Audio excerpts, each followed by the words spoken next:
শ্রীমদ্ ভগবদ্গীতা যথাযথ তৃতীয় অধ্যায় কর্মযোগ শ্লোক নাম্বার 28। তত্ত্ববিত্তু মহাবাহ গুণ কর্ম বিভাগয় গুণাগুণেষু বর্তন্তে ইতি মত্তানুসজ্জতে।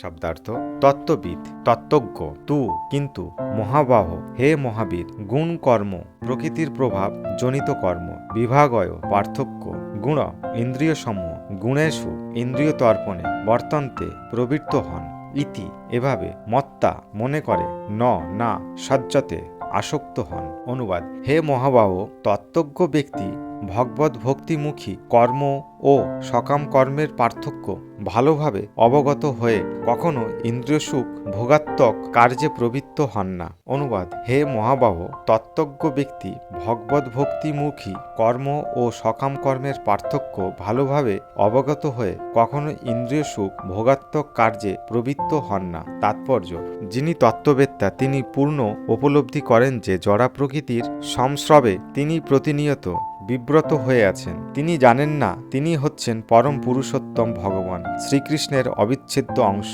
এবং এই জড়া প্রকৃতি তার প্রকৃত আলয় নয়। সচিদানন্দময় ভগবানের অবিচ্ছেদ্য অংশরূপে তিনি তার প্রকৃত স্বরূপও জানেন। তিনি হৃদয়ঙ্গম করেছেন যে কোনো না কোনো কারণে তিনি দেহাত্মবুদ্ধিতে আবদ্ধ হয়ে পড়েছেন। তার শুদ্ধ স্বরূপে তিনি হচ্ছেন ভগবানের নিত্য দাস এবং ভক্তি সহকারে ভগবান শ্রীকৃষ্ণের সেবায় সমস্ত কর্ম করাই হচ্ছে তার কর্তব্য। তাই তিনি কৃষ্ণ ভাবনাময় কার্যকলাপে নিজেকে সম্পূর্ণভাবে নিয়োজিত করেন এবং তার ফলে স্বভাবতই তিনি আনুষাঙ্গিক ও অনিত্য জড় ইন্দ্রিয়ের কার্যকলাপের প্রতি অনাসক্ত হয়ে পড়েন। তিনি জানেন না যে ভগবানের ইচ্ছার ফলেই তিনি জড়জগতে পতিত হয়েছেন। তাই এই দুঃখময় জড়জগতের কোনো দুঃখকেই তিনি দুঃখ বলে মনে করেন না। পক্ষান্তরে তিনি তা ভগবানের আশীর্বাদ বলে মনে করেন। শ্রীমদ্ ভগবতে বলা হয়েছে, যিনি ভগবানের তিনটি প্রকাশ ব্রহ্ম, পরমাত্মা ও ভগবান সম্বন্ধে জানেন তাকে বলা হয় তত্ত্ববিদ, কারণ